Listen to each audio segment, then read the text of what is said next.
민원련의 미디어 탈곡기.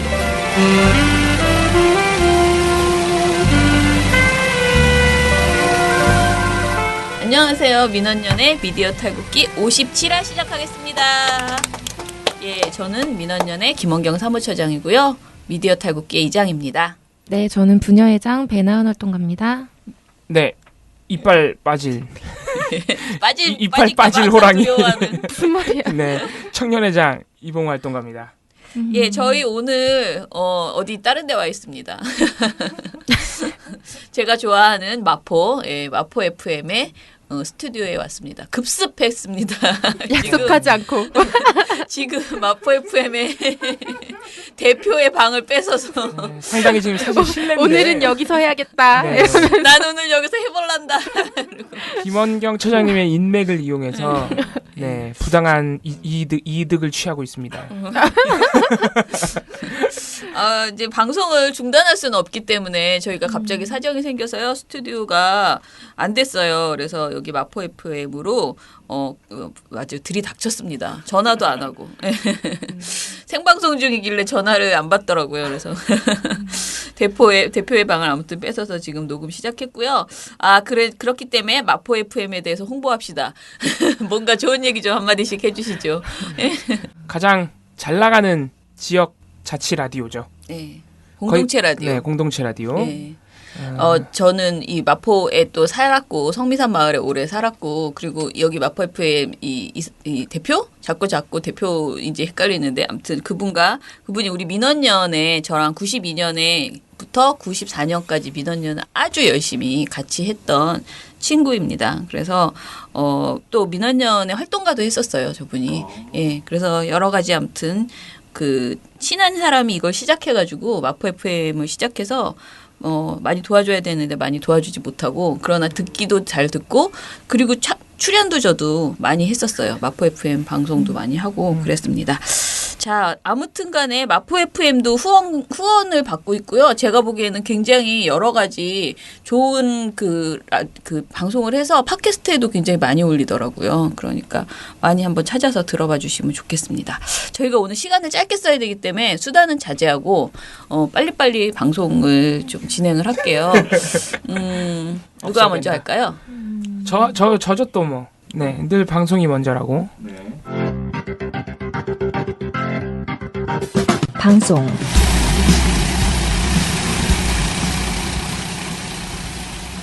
지금 국민의당의 문준용 씨 의혹 관련 녹취 조작 사건이 일파만파 계속 커지고 있습니다. 검찰은 현재 이유미 씨를 조사하고 있는 중이고요. 네. 이준서 전 최고위원 역시 잠정적 피의자로 보고 조사를 할 예정입니다. 출국 금지 조치됐죠. 지금 국민의당의 개입 여부, 조직적 개입 여부가 사건의 가장 중요하면서도 최대의 쟁점으로 떠오르고 있습니다. 지금 국민의당은 이유미 씨의 단독 범행이라고 하고 있고 이준서 전 최고위원도 SBS와의 단독 인터뷰를 통해서 다시 한번 이유미 씨 단독 범행이다. 우리는 조작일 거라고 꿈에도 몰랐다. 이런 식으로 주장을 했습니다. 그러나 이유미 씨는 지금 검찰 조사에서 꾸준히 당의 기획과 조직적인 지시가 있었음을 증언하고 있어서 엇갈리고 있는 상황이죠. 그래서 앞으로의 조사 내용을 지켜봐야 될 텐데 지금 이준서 씨와 이유미 씨의 그 카톡 내용이 공개가 됐고 그리고 이제 다시 한번 5월 5일 그 당시에 녹취를 공개할 당시에 국민의당의 어떤 행적 이런 것들이 다시 한번 조명을 받고 있는데 네. 여러모로 국민의당이 진짜 아예 몰랐다고 하기에는 좀 그럴 가능성은 없지 않느냐. 어떻게 공당이 심지어 검사 출신 국회의원을 몇 명이나 지니고 있는 공당이 이런 허술한 조작을 몰랐다는 것은 말이 안 된다. 예. 그래서 뭐 안철수 책임론 이런 얘기도 당 내에서 나오고 있습니다. 당 내. 국민의당 내부에서 안철수 책임론이 흘러나오고 있고 당 안팎으로 아무튼 국민의당 책임이 크다. 사실 당의 어떤 직접적인 개입이 없더라고 해도 이건 엄청난 일이죠. 네. 없다고 해도 이거는 국민의당이 책임을 네. 아주 크게 져야 하는 일입니다. 네. 아무튼 그런 상황에서 이게 26일 날 처음 밝혀지고 계속해서 좀 논란이 커지고 있는 상황입니다. 그래서 26일 당일에는 방송사들이 이거를 그렇게 크게 보도를 못했어요. 26일 기자회견 대국민사가 나오자마자니까 방송사들 입장에서는 취재해서 보도할 시간이 굉장히 없어서 26일 저녁 종합 뉴스에서는 그래서 27일 종합 뉴스로 넘어가니까 이게 이제 개성이 드러나나요? 개성이 크게 드러납니다. 이거 가지고 이제 장난치는 방송사가 나오죠. 자, 이 문제까지 장난치긴 참 어렵다. 국민의당이 이실직고하는 상황인데 이걸 가지고 장난치긴 상당히 어렵거든요. 근데 정말 뭐 장난이 아니고 거의 큰 을 쌓는 방송사가 있는데 네. 방송에서 이러시면 안 됩니다. 소리 좀 해주시겠어요? 네. 어느 수나 해주십시오. 네. 뭐라고 할까요? 아주 횡포를 부리는 방송사가 있는데 거의 횡포 수준입니다. 진짜로. 당연히 뭐 이거는 저는 퀴즈 안 내요. 왜냐면 방송사 중에서는 거의 압도적으로 미친 척을 하는 방송사가 있기 때문에 MBC가 정말 난리를 치고 있습니다. 난리를. 그래서 뭐 일단 방송사별로 이제 보도량도 좀 차이가 나는데요. KBS가 3건, MBC가 5건, SBS도 5건, 그리고 TV조선 3건, 채널A 3건, MBN 3건. 그러니까 사실 생각보다 그게 보도량이 많지가 않아요. 27일이면은 검찰 조사 진행되고 이유미 씨 국민의당 주장이 계속 엇갈리고 전달해야 될 내용이 많은데? 네, 엄청 많아요 내용이. 그리고 5월 5일 당시의 어떤 정황들 굉장히 지금 분석할 게 많거든요. 네. 그리고 조작을 그때 당시 이제 공개됐던 녹취 자체도 상당히 그래서 다시 분석이 많이 되고 있죠. 그래서 여러분들도 다시 들어보시면 알겠지만 저는 이제 방송 뉴스를 보다 들어봤는데 와 내가 그때 너무 관심이 없었구나 싶을 정도로 다시 들어보면 정말 바보 같아요. 정말 허술해 정말. 예. 연기도 좀 못하고. 그래서 뭐 아무튼 그런 거는 사실 저 같은 일반 시청자가 반성할 일이 아니고 우리 언론들이 반성해야 될 일이죠. 그렇잖아요? 그때 당시에는 이게 그렇게 허술하다는 보도가 안 나왔거든요. 네네. 예. 근데 지금 방송사들 일단 제일 중요한 거는 보도량이 적다는 거는 그때 당시에 국민의당의 어떤 부실한 정황 또 녹음 자체, 녹취 자체의 허술함 이런 거를 그때 당시에 보도는 아무나 안 해줬거든요. 그럼 이제 와서라도 해줘야 되잖아요. 그거를 하는 방송사는 SBS랑 JTBC밖에 없어요. SBS 선뜻 이해하기 어려운 이유미 씨의 주장이 곳곳에 보입니다. 이걸로 봤을 때 대선 당시 국민의당이 상대 후보를 흠집내기 위해서 초보적인 검증조차 소홀히 했다는 비판을 피할 수 없어 보입니다. JTBC 이 씨가 조작한 파일 내용을 들어보면 엉성하기도 하고 또 흐름이 너무 어색해서 왜 당내에서도 의견이 분분했는지를 쉽게 짐작해 볼 수 있습니다. 다른 방송사는 그거 안 해줘요. 심지어는 이유미 씨와 국민의당의 엇갈리는 증언 이런 것도 27일 날에는 보도를 안 했어요. SBS랑 JTBC만 보도했어요. 그럼 딴 데 뭐해요? 검찰 조사 한 건, 그리고 안철수 책임론이 흘러나오고 있다 이런 보도 한 건. 각 당의 반응이죠. 안철수 책임론에 대해서 국민의당에서도 나왔다 한 건, 뭐 한 건이 아니고 그 보도 한 건에서 그리고 자유한국당과 바른정당은 특검에 동의했다. 뭐 이런 각 당의 반응 한 건 하고 끝이에요 그냥. 아무튼 27일 날에는 방송사들 보도가 굉장히 부실합니다. 그래서 JTBC만 무려 11건의 보도를 통해서 상당히 열심히 보도했어요. 그래서 당시에 부실했던 정황 3건, 국민의당을 굉장히 강하게 비판합니다. JTBC가 무려 5건의 보도를 할애해서 국민의당이 그 당시에 검증했어야 한다. 그리고 그 당시에 기자들이 그렇게 까라 그랬는데 기자들이 까라 그랬단 말이에요. 도대체 이게 누구냐, 제보자가 누구냐. 그런데도 국민의당은 아무것도 공개하지 않으면서 이 증거는 이 녹취는 믿을만하다는 주장 그리고 의혹을 유포하는 데만 힘썼다. 이런 비판 보도도 있고요. 아무튼 JTBC가 열심히 비판을 했습니다. 자, 이렇게 대부분의 방송사들이 부실하게 보도를 했던 27일 MBC는 부실한 정도가 아니고 아예 물타기를 국민의당을 대신해서 해주고 있는. 자, 뭘로 물타기를 했을까요? 설마 특검하자는 특검하자는 겁니다. 거의 특검하자고 거의 정말 미쳐 날뛰고 있는 상황이었어요. 27일 날 보도 제목을 보면 이참에 규명 취업 특혜 특검 요구. 보도 제목이 벌써 이런 제목 뽑은 데가 없어요. 네, 이런 제목 뽑은 데가 없습니다. 그런 제목은 국민의당이 뽑는 거죠. 네, 이거 국민의당 논평 제목 같죠. 네. 자유한국당이랑 국민의당이랑 네, 맞아요. 둘 중 누구 고른다면? 이게 재밌는 게 특검 주장에 대해서 지금 동의하고 있는 곳이 자유한국당, 바른정당, 국민의당이죠. 네, 국민의당이 처음에 특검 얘기했고요. 아무튼 그래서 MBC가 그런 일부 야당의 주장을 굉장히 강력하게 옹호해주는 보도인데, 근데 야당 중엔 정의당도 있거든요. 정의당은 굉장히 세게 비판했거든요. 물타기 하지 말라고. 정의당은 얘기도 안 해요. MBC 눈에는 정의당은 야당도 아니야. 네. 아무튼 정의당 얘기는 나오지도 않고 그래서 보도가 시작되자마자 이런 가운데 야권에선 국민의당 녹취 조작은 분명히 잘못됐지만 그렇다고 취업 특혜 의혹이 해소된 건 아니라는 주장도 나왔습니다. 특검에서 조작 파문과 함께 취업 특혜 의혹까지 진실을 밝히자는 겁니다. 현재근 기자입니다. 이런 식으로 하면서 쭉 국민의당과 바른정당과 자유한국당의 주장을 쭉 나열을 해줍니다. 막 특혜 의혹 자체에 대한 진실도 규명되어야 된다 이런 주장이 있죠.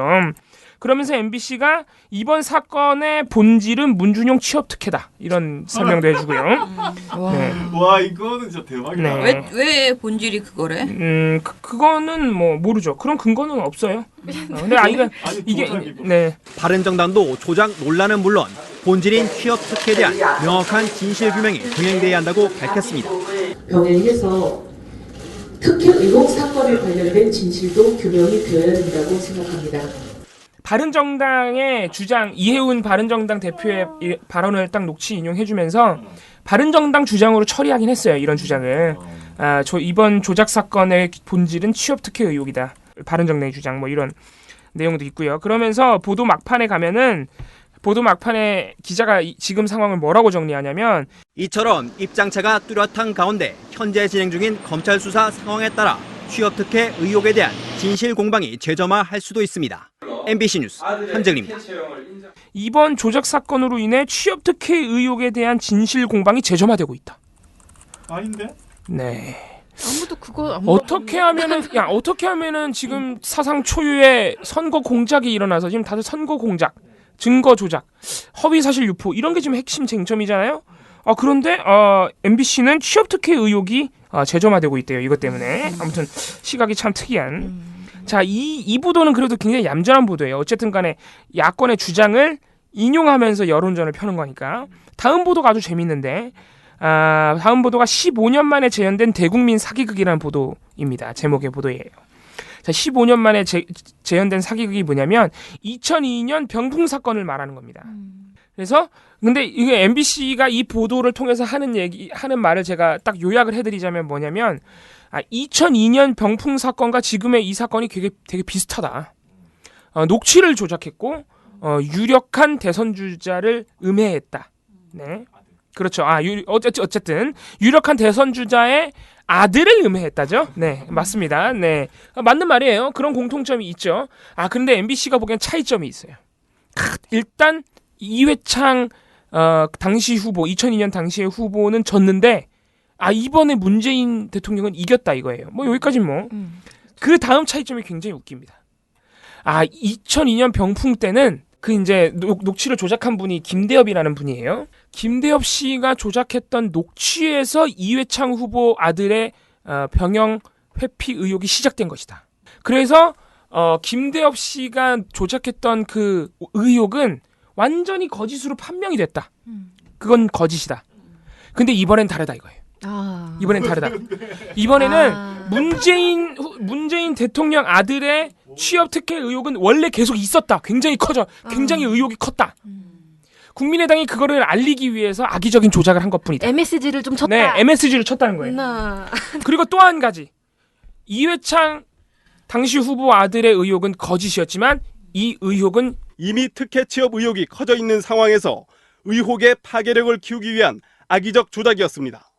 그 파급력과 결과는 달랐고 특혜 취업 의혹은 여전히 해소되지 않고 있습니다. MBC 뉴스 육덕수입니다. 여전히 의혹이 굉장히 크다. 그래서 조사해야 된다 이거예요. 수사해야 된다. MBC를 조사해야 돼. 네. 자, 이런 기적의 논리. 자, 그러니까 뭐냐면은 그러니까 이게 되게 보도를 보고 있으면 논리가 웃겨요. 병풍과 이번 사건이 비슷하다. 그렇기 때문에 문준용 씨 특혜 의혹을 수사해야 된다. 결론이 이렇게 가는 거예요. 네, 재밌죠. 그래서 이게 되게 웃긴데, 그러니까 이렇게 그런 결론으로 넘어가는 중간에 이제 하나의 논리가 뭐냐면 2002년 병풍 사건 당시 조작된 의혹은 거짓이 확실한데 이번에 국민의당이 조작한 의혹은 거짓이 아니야 이거예요. 근거가 뭔데? 근거를 말을 안 해. 뭐 근거를 굳이 제가 이제 찾아보자.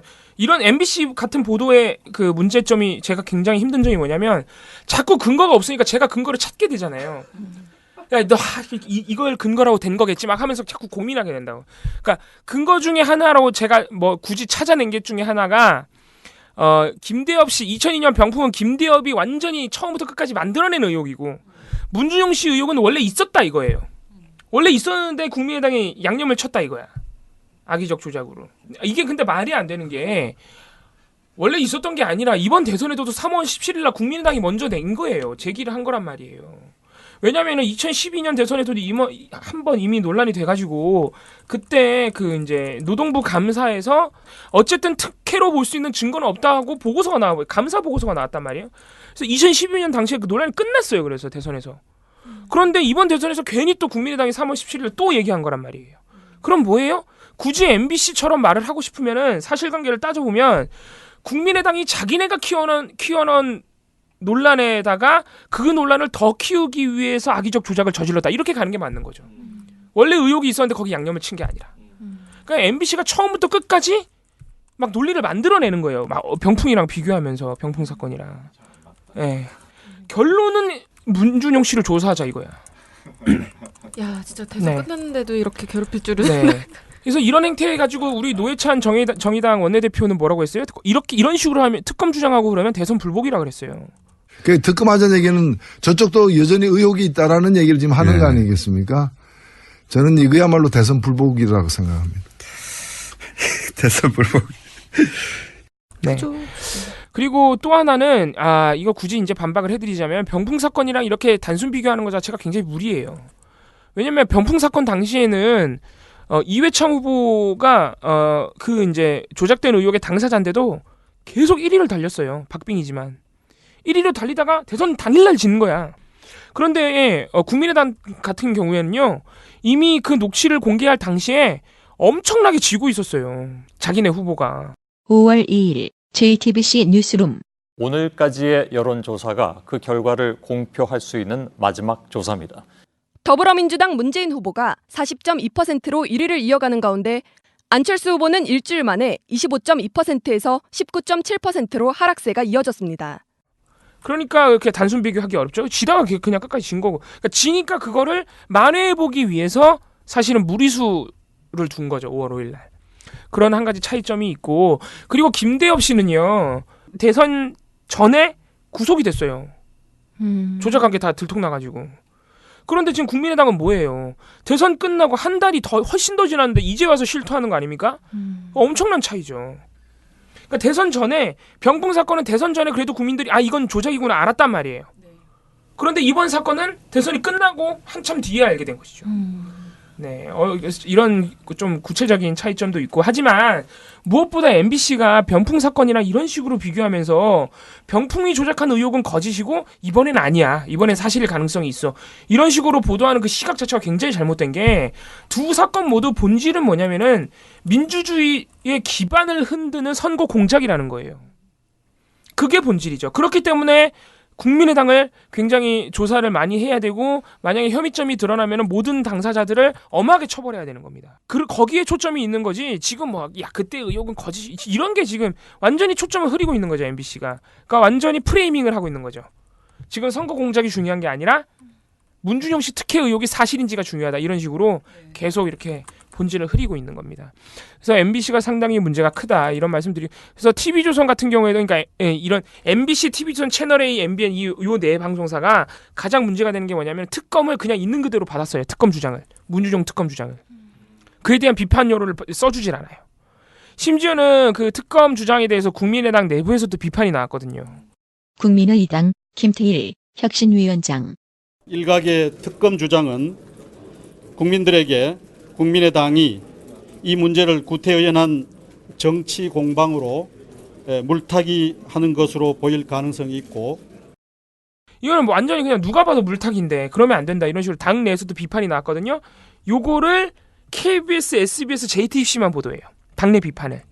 MBC, TV조선 채널A, MBN 다 보도 안 합니다. 그러니까 이런 식으로 보면은 지금 종편 3사와 MBC가 이번 사건을 어떻게 몰아가려는지 좀 눈에 보이죠.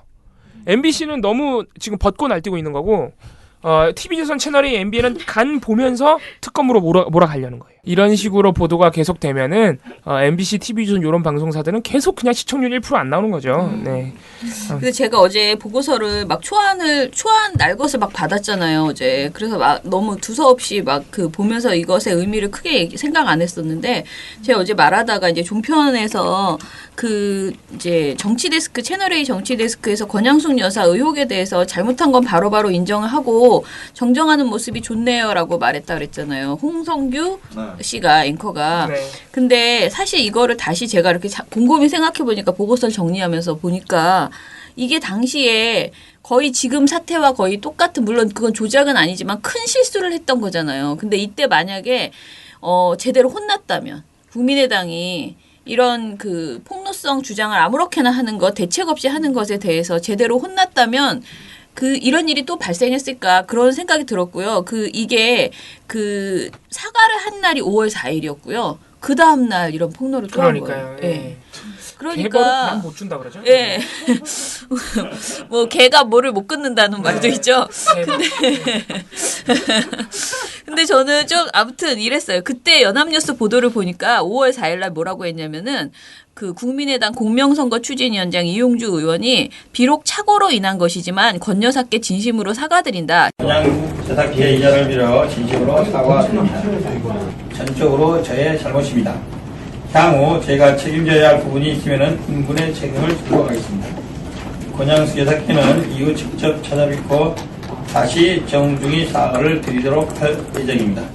라고 사과문을 발표를 했더라고요. 근데 이런 말을 하고 그 다음날 이런 폭로를 했다는 게, 그런데 우리가 만약에 언론이 5월 4일에 이런 보도가 나왔을 때 막 뭐라고 혼내주고 이렇게 하면 정말 안 된다, 선거 시기에 이러면 안 되는 것이다, 이런 그 카더라성 의혹 제기하지 마라, 이렇게 했다면은 과연 이랬을까. 그러니까 이번 일에 있어서 언론이 정말 공범이다, 그런 생각이 들었어요. 네. 종편의 행태들이나 오히려 칭찬하면서 바로바로 정정하는 모습은 보기 좋다, 이렇게 말하고 반대로 끝났잖아요. 민주당이 그런 사고를 쳤다고 생각해 보세요. 네. 권양준 여사 구촌 그 뻥이잖아요. 완전 뻥이었잖아요.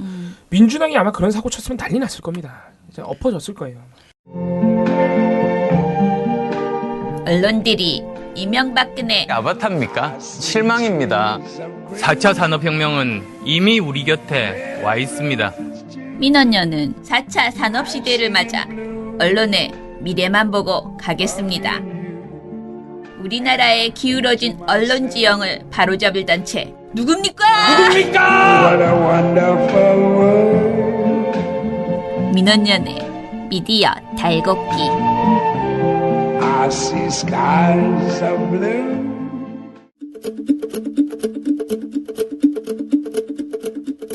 신문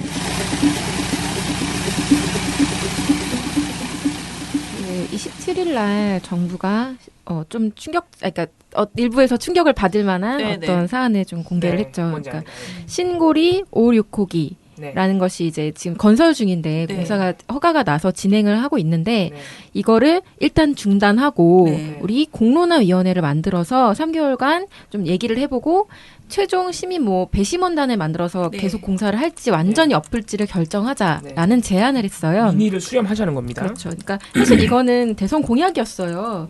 문재인 그 정부의. 그리고 사실 더 정확하게 말하면 홍준표 후보를 제외한 다른 모든 후보들의 대선 공약이었습니다. 그래서 다만 여러 가지 이게 경제적 효과라던가 지역 주민의 의견도 들어봐야 하는 문제이기 때문에 내가 대선 공약 냈으니까 내일부터 동사 중단해 이렇게 하지 않고 네. 여론 수렴 과정을 네. 거치겠다라는 것이죠. 이게 공정률이 꽤 돼요. 한 25% 공정률이 되고 이미 한 수조 원이 들어가가지고 아무튼 좀 어려운 면이 있어서 민의를 수렴하는 그렇죠. 겁니다. 그런 얘기들이 있는데요. 네. 일단은 이게 그 얘기들이 제일 많으니까 전반적인 보도 논조는 일단 다들 예상하시겠지만 동아일보, 조선일보, 중앙일보 그리고 한국일보도 약간 부정적입니다. 한국일보도 이번에는. 근데 부정적인 이유가 조금 달라요. 고 조중동 같은 경우에는 제일 먼저 부각하는 게 경제적 손실 그리고 관련 산업 경쟁력이 악화될 것이다 라는 얘기, 그리고 시민 배심원단 전문성 부족 이런 것들을 우려를 했는데요. 한국일보 같은 경우는 이게 절차가 이미 정해진 절차를 사실 다 따라서 된 거잖아요. 네네. 그 뒤에서 실제 뭐가 조작이 됐는지 이런 걸 떠나서 어쨌든 정해진 루트대로 다 했는데 이걸 나중에 이렇게 대통령이 바뀌었다고 한 번에 뒤집는다면 다음에 정권이 바뀔 때 또 뒤집을 수 있냐. 그러니까 업자라던가 이렇게 논의 과정 자체를 이렇게 한 번에 뒤집는 것들이 정당한가라는 측면에서 문제 제기를 좀 한 것이고요. 반면 경향신문하고 한겨레는 좀 상당히 긍정적으로 평가를 했습니다. 그래서 요것들을 확인해 볼 수 있게 제가 몇 가지 퀴즈 겸 질문을 해서 보도 양상을 살펴보려고 하는데요. 손실 비용들이 있죠. 아까 말씀하신 것처럼. 손실 비용이 꽤 커요. 그렇죠? 이거 어려운 이게 문제예요. 집행된 공사비가 1조 6천억 원이고요. 만약에 이게 결정이 나서 공사가 완전 중단이 되면은 뭐 배상금 이런 것까지 해서 2조 6천억 원. 이게 꽤 들어갑니다. 또 철거 비용이 또 따로 있어요. 그죠. 또. 근데 이것도 사실상 추산 비용이고요. 정말 더 들어갈 수도 있는 어려워요. 것이거든요. 어려운 근데 문제예요. 아예 손실 비용을 보도하지 않은 매체가 있어요. 한 군데. 손실 비용을 말을 안 해주면서 그럼 비판해요? 그런 겁니까 지금? 아니요, 비판 안 하는 뭐 비판한다 안 한다 그런 비용의 걸 문제가 아니라 아예 비용 문제를 얘기를 안 해준다. 금액을 얘기를 아예 안 하는 매체가 하나 있어요. 그 행위는 어떻게 생각하십니까? 네? 그 행위에 대해서 일단 어딘지 왜 얘기를 안 맞춰보시고 해주지? 얘기를 해줘야지. 맞춰보시고 결정하시죠. 한 군데라 그러니까 맞추기가 굉장히 어렵네. 중앙 하겠습니다. 뭘 안 하는 건 중앙이야. 중앙? 나는 봤어. 경향. 아이 그러면 둘 중에 하나. 아이 초등이 대답까지 해버리시면 어떡해요? 난 봤어 하고 대답을 해버리시면 어떡합니까? 난 봤으니까 대답 안 하겠어. 이렇게 가셔야지. 네, 말씀하신 것처럼 경향입니다. 이 퀴즈는 망했어. 놀랬어 그래서. 경향은 왜 얘기 안 했을까? 그거는 잘못된 행태인데. 경향신문이 너무했다 그건. 경향신문 그래서 한겨레 아니면 경향을 했어요. 제가 좀 말 좀 할게요. 네. 경향신문 같은 경우는 비용 문제를 어떻게 얘기하냐면 정부는 공사를 중단하면 비용 발생이 불가피하지만 공론화 작업을 위해 보다 중립적이고 공론화 작업을 보다 중립적이고 공정하게 진행하기 위해 공론화 기간 중 일시 중단이 바람직하다고 판단했다. 그러니까 정부 입장을 그대로 받아준 거고 실제 비용을 말을 안 해주는 거예요. 그러면 안 되죠. 비용을 얘기해 줘야죠. 이러이러한 문제점이 있는 걸 알려줘야지. 자, 반대로 관련 보도 제목에 공사 비용. 자, 탈원전에 가장 반대하는데. 세 개의 매체가. 아이, 조중동이잖아. 근데 이 중에서 관련 보도 제목에 들어가는 금액을 명시했는데 그게 일면 보도다. 이게 두 개의 매체가 있어요. 조동 맞아요. 이런 건 뻔합니다. 네, 헷갈렸어요 방금. 일단 동아일보는 2조 6천억 들인 신고리 원전 공사 스톱. 조선일보는 1조 6천억 들인 원전 공사 잠정 중단. 그리고 중앙일보는 이면 머리 기사인데요. 1조 6천억 투입해놓고 비전문가에게 국가 대개 물어. 왜 중앙일보는 2조라고 했죠? 동아일보 말씀하신 거죠? 네. 동아일보 2조 6천억은 아까 말씀드린 것처럼 총손실 비용을 제목으로 뽑은 거예요. 그러니까 짓는 데 들어간 것뿐만 아니고 다른 데는 이미 집행된 공사비만 뽑은 무슨 말인지 거고요. 알겠습니다. 그리고 조선일보 같은 경우에는 다른 기사에서 비용 문제를 어떻게까지 부풀려서 얘기를 하느냐면 그 자유한국당 박맹우 의원이 요거 관련해서 공사를 중단하면 얼마의 손실이 일어날 거다라고 추산한 비용이 있는데요. 그게 6조 원까지 추산을 하거든요. 근데 정부랑 많이 차이가 나네요. 네. 이게 들리는 말에 따르면 정말 넣을 수 있는 상상해서 넣을 수 있는 모든 걸 다 넣었고 이걸 왜 여기 넣어 하는 것들까지 다 쑤셔 넣어서 어쨌든 나온 게 있고. 그 4대강 보호에 대해서는 좀 그렇게 열심히 해보시죠. 그래서 조선일보는 거기까지도 일단 얘기를 했다는 거고요. 한겨레랑 한국일보는 그냥 기사 내에서 추산치 뭐 이런 것들을 다 얘기를 해줍니다. 자, 그러니까 미니 수렴하게 되잖아. 돈 많이 들어가니까. 자, 두 번째. 종합공정률하고 별개로 또 실제 시공률 수준이 있죠. 이게 5월 말 현재 종합공정률은 28.8%인데요. 실제 시공률은 10.4% 수준이라고 합니다. 그래서 그렇습니다. 이제 이거를 중단해도 된다라고 말씀하시는 분들은 보통 실제 시공률은 이 정도 수준이기 거니까. 때문에 이게 중요한 거니까 이게 지금 멈춰도 사실 괜찮은 수준이다, 아직은, 이라고 얘기를 하고 있는 건데요. 일단, 실제 시공률을 기사 내서 언급한 매체가 세 군데 있습니다. 언급해줘야지. 언급해줘야 되는 거니까. 머리 쓴다. 한경한 봅니다. 한경한?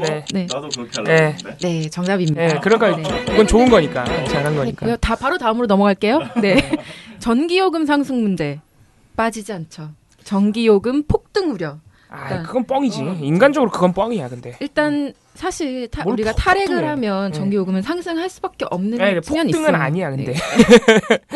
그리고 정확하게 말하면 아직 추산치가 나올 수가 없는 게 이거는 우리가 뭐 수입할 때 그것들 그 당시 가격이 어떻게 될지도 알 수가 없는 거고 막말로 그냥 예상만 하는 거예요. 모두 다 각기 다른 그렇죠. 기준을 네. 가지고서. 근데 다만 어쨌든 안전에 대한 비용과 네. 안전을 우선시할 것이냐 효율성을 우선시할 것이냐 네. 여러 가지 측면에서 우리는 안전을 택한 것이기 때문에 네. 그건 좀 사회적으로 논의가 필요한 부분인데요.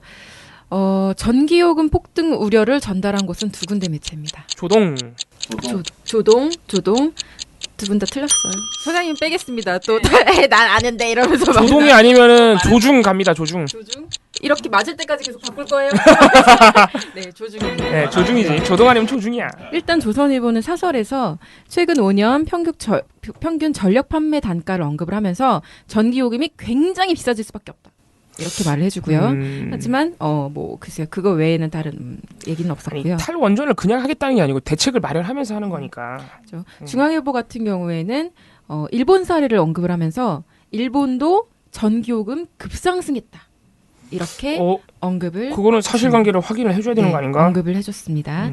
그리고 근데 사실 이런 얘기들을 들으면서 제가 느낀 거는 뭐냐면 정부가 지금 뭐 연내 안에 모든 핵발전소를 중단하겠다, 가동 중단하겠다 이렇게 밝힌 게 아니라 그냥 신규 원전 건설을 백지화하겠다고 말한 거잖아요. 맞아요. 근데 그거 말했는데 지금 이렇게 막 급등한다, 막 어떻게 될 거다 이렇게 얘기하는 게 그렇죠. 전제 자체가 잘못된 게. 네, 그게 자체가 자체가 좀 이해가 안 되고. 그러니까.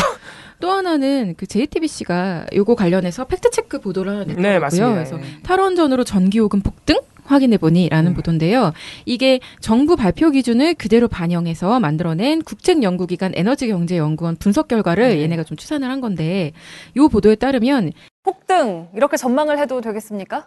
결론부터 말씀드리면요. 네. 사실로 보기 어렵습니다. 한 가구가 부담할 액수로 단순 계산을 해봤더니 1년에 한 가구가 추가로 부담해야 될 액수 8,367원이 나왔습니다. 네, 그러니까 이제 8,300원이면 결코 이제 폭등이나 급등이라고 보기는 좀 어려울 것 같은데 물론 단순 계산이고 이제 추정치를 이야기한 거잖아요. 맞습니다. 네. 1년에 그러니까 그 추산치에 따르면 1년에 한 가구가 추가로 부담해야 될 액수는 한 8,360원 수준이라고 합니다. 네. 근데 이거를 폭등이라고 표현하는 것은 좀 부적절한 네. 선동이다라는 네. 생각이 좀 들어요. 자, 네 번째 질문입니다. 원전 산업의 경쟁력 약화, 업계 피해를 부각한 매체들이 있는데요. 일단 원전 산업에 종사하는 업계 관계자들, 업계 종사자들의 그 목소리를 별도의 보도로 빼서 보도한 매체가 두 군데 있어요. 어딜까요? 조중 봅니다. 조중? 조동?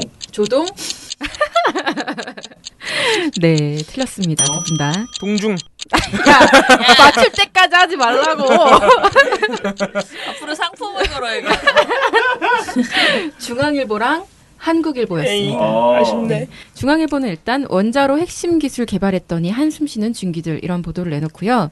일단 이거 관련해서 우리 작은 중소기업들이 핵심 기술들 많이 밝게 해놨는데 이런 사업이 만약에 사양산업이 되면 이 사람들은 어떻게 되겠느냐라는 우려를 좀 표했고요. 한국일보는 원전 업체들이 정부 어떻게 믿고 일하겠느냐.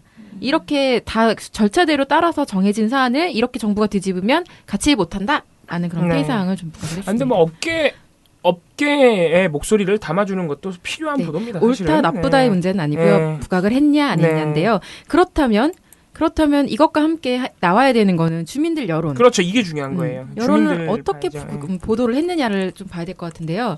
일단 주민 여론을 부각해서 전달한 곳이 세 군데 있습니다. 이건 좋은 거잖아. 아니지 모르지. 아 보도를 안 했다고요? 부각해서 전달한 곳이 세 군데 있습니다. 한경한. 조중동. 야 극단적인데. 자 여러분 그 주민들 여론이 찬반이 지금 갈리고 있어요. 아. 네, 페이크가 있었습니다. 그럼 갈등을 부각했겠네. 갈등을. 그래 어쨌든 두 분 다 틀렸고요. 동아중앙 한겨레인데요. 요건 사실 맞출 수 없는 문제였죠. 일단 동아일보는 원전을 유치한 주민들 목소리를 부각해서 보도했습니다. 제목 자체가 원전 유치한 주민들 누구를 위한 중단인가 항의 이렇게 얘기를 했고요. 중앙일보는 VS 구도 주민들은 정부가 여론몰이를 하는 거다라고 얘기를 했고 환경단체는 공약을 이행해서 환영한다라고 했다는 그 여론들을 그냥 VS 구도로 다 소개를 했고요.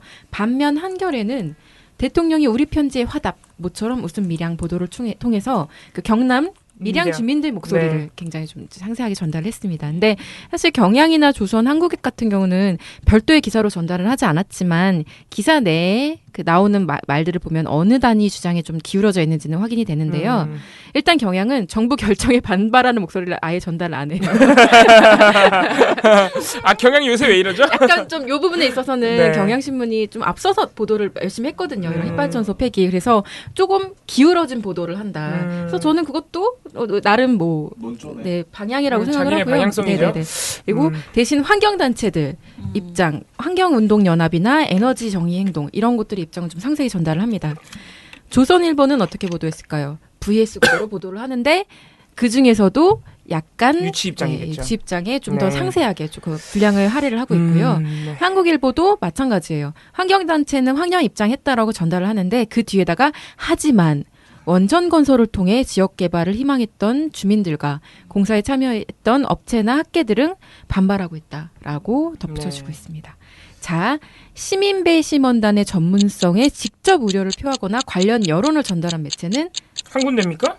네, 일단 직접적으로 자기네들 목소리로 비전문성을 지적한 곳은 3군데 있습니다. 조중동. 네. 네, 이건 뭐 문제라고 생각하고요. 얘기하지 않겠습니다. 아니, 네. 내 맞춘 거 무시. 근데 이 중에서 문제를 취소한 거야 지금. 네. 너무 이건 문제 아니었어. 진짜 문제 나오겠습니다. 삭제한다. 제일 무서운 사람. 네. 이 중에 한 매체는요. 그러니까 사실 이 세 매체는 다 양쪽의 의견을 막 나열하면서 요렇게들 괜찮다고도 하지만 사실은 부정적인 의견도 있다. 막 이렇게 편집 장난을 치는데 이 중에 한 매체는 그냥 뭐 이 배심원단 전문성의 우려를 표하는 정도가 아니라 아예 전문가들로만 논의를 해야 된다라고 주장을 했어요. 거기가 어딜까요? 조선일보. 야, 좀 저 성의 있게 맞추라고. 집중하라고. 아니, 조선일보가 맞지 않을까요? 나 되게 생각한 건데. PDP? 저는 중앙. 네, 조선일보였습니다. 역시. 네, 조선일보는 어떻게 말하냐면 이 심각한 문제는 전문가들의 논의와 검토로 결정되어야 한다. 아무리 많은 정보를 준다고 해도 전문가의 지식과 식견엔 턱없이 모자랄 수밖에 없다. 이렇게 얘기를 하면서 중대한 국가 사안은 멋부리듯 다루지 말라라고까지 얘기를 했습니다. 아유, 야, 그건 누가 멋부려. 자, 마지막 질문인데요. 신고리 569긴 같은 경우에는 애초에 실시 계획 승인 단계부터 말이 많았죠. 이게 만약 지어지면은 이 지역은 세계 최대 핵발전소 밀집 지역이 되고요. 또 위험 지역, 세계 최대 인구 밀집 지역이 되는 거예요. 엄청 위험해요, 사실은. 네, 정말 이거는 네. 그 지역 주민들은 불안해서 도저히 있을 수 없다라고 얘기를 했고요. 또 국정감사 지난해 열렸었는데 당시에 활성 단층이나 뭐 이런 그 조사 결과가 은폐 폐기됐었고 또 그 핵발전소 지진 재해 위험 평가 같은 것도 다 축소 왜곡되어서 그걸 근거로 해서 이게 허가가 났다라는 사실이 밝혀졌어요. 근데 요거 관련해서 이런 역사, 신고리 569기의 건설 관련된 역사, 이력을 언급한 곳은 2군데 매체밖에 없었습니다. 한경. 네, 정답입니다. 네. 아, 근데 사실 저희가 이제 언론 보도에 대해서 말하다 보니까 자꾸 이제 중립적인, 그러니까 있는 의견들은 다 말해줄 필요가 있는데 가장 중요한 게 사실 이런 걸 말을 해줘야 돼요. 보도를 이런 걸 해줘야 돼요. 얼마나 애초에 이게 위험하게 지어진 건지. 그렇죠. 그러니까 사실 네. 이게 왜 중단이 되는 건지를 네. 말을 해주려면 이런 네. 얘기들이 나와야 왜 되는데 논란이 되는지 이걸 얘기를 해주는데 이걸 얘기를 안 하고 그냥 지금 나오는 여론들 막 나열해버리면 돈 얘기만 하면 사실 돈 얘기하고 그러면은 사실 부정적인 여론몰이 하는 거예요 지금. 네. 그래서 뭐 이런 결과가 나왔습니다. 되게 위험한 지금 상태거든요 사실은. 그러니까 중단하는 데는 다 이유가 있는 거예요 사실은. 네. 네. 신문은 여기까지 하겠습니다. 적폐 청산 가운데 가장 중요한 분야 중에 하나가 저는 언론 적폐라고 생각합니다.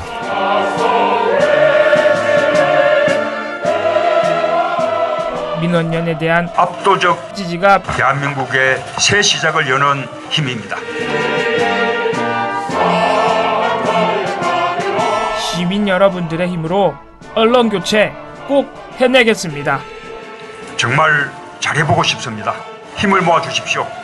민원연의 미디어 탈곡기.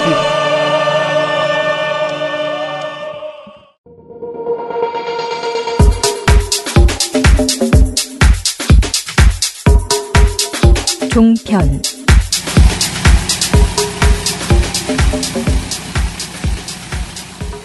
저는 사실 할 게 되게 많은데 진심으로 많은데 그 성범죄 그거 아까 말씀드렸으니까 그 얘기할게요. 일단은 그 성폭력 사건이 발생해서 한마디로 이제 남자 고등학생 여학생들에게 집단 성폭행을 가해서 5년 만에 그것이 이제 밝혀져가지고 1심 선고보다 무거운 형이 내려지긴 했지만 아무튼 이것에 대해서 좀 말들이 이제 있어서 화제가 됐나 봐요. 근데 아무튼 성범죄 보도를 이야기를 하면서 이제 그동안 우리가 강하게 지적하지 않았던 문제를 이제 좀 지적을 했던 내용들이 있어서 이제 봤어요. 일단은 이런 얘기를 했어요. TV조선 신통방통에서 전지현 변호사라는 분이 6월 23일에 그리고 가해자 입장에서 어려서 잘 모르고 했다고 주장할 수 있을지는 모르지만 더 어린 피해자는 저 치욕감을 평생 안고 살아야 되거든요.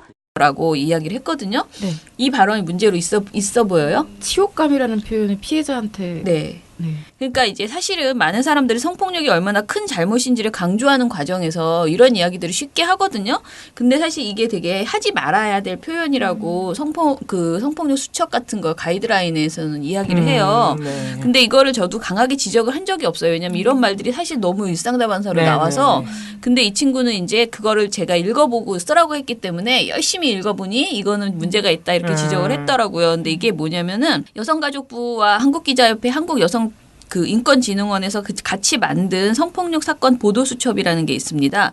이거 당시 2014년에 만든 건데 여기에서 여성부 장관이 그 발간사에 이렇게 써 있어요. 성폭력은 그 피해만으로도 힘들지만 씻지 못할 상처, 성폭력 피해자라는 낙인 등 사회적 시선과 편견이 피해자에게 평생 피해의식으로 남습니다. 언론이 충분한 인식을 갖고 독자와 피해자가 느끼게 될 감정을 고려하여 보도한다면 좋겠습니다. 뭐 이런 식의 내용이 있거든요. 그래서 이 성폭력 피해자에 대해서 씻을 수 없는 씻을 수 없는 치욕감 이런 말들의 표현은 사실 부적절하다. 아예 안 쓰는 것이 좋겠다라는 그런 이야기고요. 그 다음에 이제 피해자의 상황을 지나치게 자세히 묘사하는 것들도 항상 그렇죠. 문제가 그건 안 되잖아요. 되죠. 그거는 저희가 꾸준히 지적해왔던 네, 이거는 문제죠. 뭐 보도본부 한라인에서 6월 23일 문승진 기자가 당시 피해 여학생들은 진짜 말할 수 없는 고통을 받았습니다. 당시 중1 피해 여성 학생들은 사건 당시 말하면 부모님까지 죽여버리겠다는 가해자들의 말에 겁이 나서 반항할 생각조차 못했다고 하고요. 또 이후 몇 달 동안 무서워서 집을 나가지도 못했고 가해자들이 졸업하고 난 후에도 충격과 불안감, 우울증에 시달렸다고 합니다. 결국에는 학교 자퇴까지 했고요. 어머니한테 이사를 가자고 했지만 가정 형편이 안 좋아서 돈이 없어서 동네를 떠나지 못했다고 합니다. 그래서 재판부는 피해자에게는 수십 년이 지나도 잊을 수 없는 범죄를 저지른 지 겨우 5년밖에 지나지 않았다며 피해 여학생들이 스스로 목숨을 끊을 시도도 여러 번 했다고 이런 이야기들을 너무 자세히 이야기를 해서 사건과 무관한 생존자의 사생활까지 언급하는 것은 좋지 않다. 그리고 생존자들이 호소하는 정신적, 신체적 고통을 묵인해서는 안 되지만 동시에 가정형편 같은 사생활 영역을 스토리텔링 소재로 사용하는 것도 그러니까 원치 않는다. 피해자들이 그런 이야기를 이제 했고요. 그다음에 이제 사파 문제는 여전히 계속 있더라고요. 그래서 이 사파는 물론 MBN처럼 그렇게 세진 않았는데 지금 TV조선 채널A 등이 계속 사파를 통해서 그 성폭력 피해자들이 막 울고 있고 술을 막 강제로 먹이려고 하는 그런 장면들을 남자들이 그 사파 좀 안 쓰면 안 되나? 그러니까요. 그래서 이게 이제 2차 피해의 우려가 있기 때문에 사파를 안 써줬으면 좋겠다. 마지막으로 가장 이제 세게 이 친구가 쓴 게 이걸 맨 위에다 이야기를 했던 건데 이 사건의 이름이 여중생 집단 성폭행이에요. 그래서 이거를 쓰지 말라고 너무 강하게 주장을 했어요. 근데 이걸 이제 내가 민원연 보고서에서 여중생 집단 성폭행이라는 말을 썼다고 비판을 한다는 게 가능한가. 민원연 보고서는 그 결이 있잖아요. 여성단체 보고서랑은 좀 다르거든요. 그래서 이제 좀 고민을 했어요. 그래서 어떻게 해볼까라고 봤는데 전반적으로 보면 여중생 집단 성폭행이라는 이름을 안 쓴 곳이 하나도 없어요. 언론사가 다 썼어요. 그런데 이제 조선일보 같은 경우에는 도봉 여중생 집단 성폭행 뭐 이런 식으로도 제목이 이제 붙어 있더라고요. 그랬고 그 MBN의 아침엔 매일경제에서는 조선일보의 제목을 그대로 이제 하면서 도봉 여중생 사건 이렇게 쓰거든요. 도봉 여중생 사건 이렇게 쓰는데 이게 이제 왜 내가 설명을 뭐라고 했냐면요. 어떤 사건을 어떤 이름으로 부르느냐는 굉장히 중요하다. 근데 네. 우리가 이제 여자라는 말을 쓰지 그러니까, 말자. 뭐 이런 이런 것도 굉장히 많고 그리고 사실은 가해자의 주체가 앞으로 나가는 게 맞아요. 사건의 주체로 나가는 게 좋다라는 거죠. 그러니까 예를 들어서 93년에 서울대 교수가 여성 조교를 성희롱한 사건이 있었는데요. 당시 이 사건은 우조교 사건 사건이라고 불렸어요. 그래서 모든 사람들이 지금도 우조교만 알지 그 가해자가 그러니까, 교수 왜 성을 그런지 몰라요. 모르겠어요. 그래서 그러면서 그 사건이 남자 교수 자체는 다 가해자는 완전히 사라지고 우조교가 이것을 열어놔했고 우조교가 피해를 받았고 계속 우조교의 문제로만 그래서 결국은 굉장히 그 피해자가 더 큰 피해를 입는 그런 경우가 있었거든요. 그래서 모든 사건을 이름 지을 때 언론에서 여중생 집단 성폭력보다는 그 여자를 일단 빼고 그다음에 가해자 중심으로 이게 가해자는 여중생은 아니었거든요. 그래서 그런 것들을 이렇게 다르게 뭐 청소년 집단 성폭행이라든가 그냥 그렇게 하는 것이 더 적절하지 않았을까. 그래서 최대한 그 사건을 붙일 때 건조하게 여자 뭐 이런 이야기를 빼고 그다음에 가해자가 주체가 될 수 있도록 그렇게 이름 지었으면 좋겠다. 이런 이야기로 보고서를 아무튼 발표를 했습니다. 근데 여중생 집단 성폭행이라는 그 이름 붙인 것에 대해서 별 문제의식을 나도 안 가지고 너무 일상화돼 가지고 있었는데 이제 이 인턴분이 어찌됐든 젊은 시각으로 자기는 이거를 문제로 지적해서 전 기사에서 제목을 어떻게 뽑았는지를 막 찾아보고 이런 걸 했더라고요. 그래서 그런 점이 저는 좀 신선했어요. 그리고 우리가 무슨 허베이 스트리트호 이런 제가 보고서에서는 안 썼지만 예전에 그 태안 기름 유출 사건 때 그 사건을 태안 기름 유출 사건으로 하면서 그 가해자 그러니까 그 사건을 일으킨 삼성과 예, 허베이 스트리트호 이것이 다 가려져 버렸잖아요. 그것처럼 앞으로 성폭력 사건에 있어서는 조금 더 이 이름 짓기에 주의해줘야 되겠다 그런 생각이. 모든 사건이나 범죄가 자꾸 그런 식으로 명명이 되니까. 네네. 네, 그래서 가해자 중심으로 바꿔나가는 이게 이제 완전히 프레임을 조작하는 그런 수준의 것이 되기 때문에 예, 앞으로 좀 더 사실은 성폭력 보도 왜 이렇게 꼬박꼬박 해야 되는지 잘 모르겠어요. 특히 종편이 이걸 너무 좋아하거든요. 그 시사 토크쇼에서 항상 소재가 돼요. 성폭력은. 그래서 이게 성폭력이 나쁘다 이것보다는 너무 흥미 위주로 접근하는 측면이 강하기 때문에 이럴 바에는 안 다뤄주는 게 좋겠다. 그런 이야기를 하겠습니다.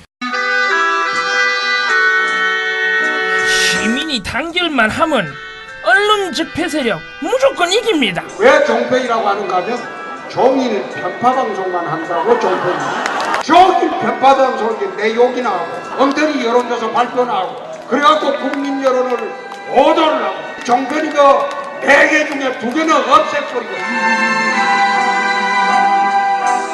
모든 언론 세탁기 이어서 한번 돌리겠습니다. 아니죠. 우리는 민원연의 미디어 탈곡기에 넣고 확 돌리겠습니다. 민원연의 미디어 탈곡기. 이제 종편에서 슬슬 국민의당에 대해서 그러니까 지지라기보다는 편들게 하는 그런 말들이 이제 나오고 있더라고요. 그래서 요것도 오늘 좀 뒤져가지고 내일은 그 얘기를 좀 해봐야 될 것 같습니다.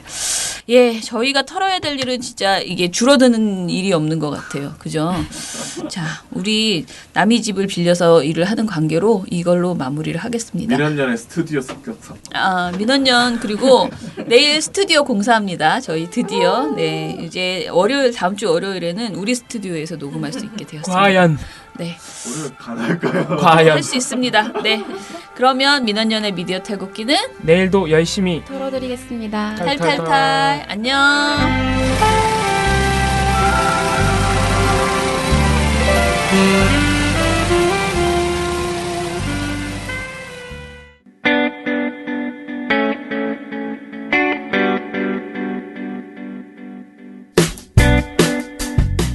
안녕하세요. 민원연의 이봉우 활동가입니다. 우리나라에서 언론의 문제는 민주주의의 문제입니다. 독재와 부패 기득권을 대변하는 언론들은 아직도 살아있습니다. 민주주의의 문제는 곧 우리 삶의 문제입니다. 사주의 입장을 반영한 권력의 욕심을 투영한 언론, 이들을 감시하려면 전문성과 꾸준함 그리고 투명함이 기초되어야 합니다. 민원연은 1984년부터 시민단체로서 언론을 감시해오고 있습니다. 민주언론 시민연합은 여러분의 소중한 후원으로 투명하게 운영됩니다. 민원연 후원으로 언론을 감시하고 견제하는 활동에 힘을 보태주세요.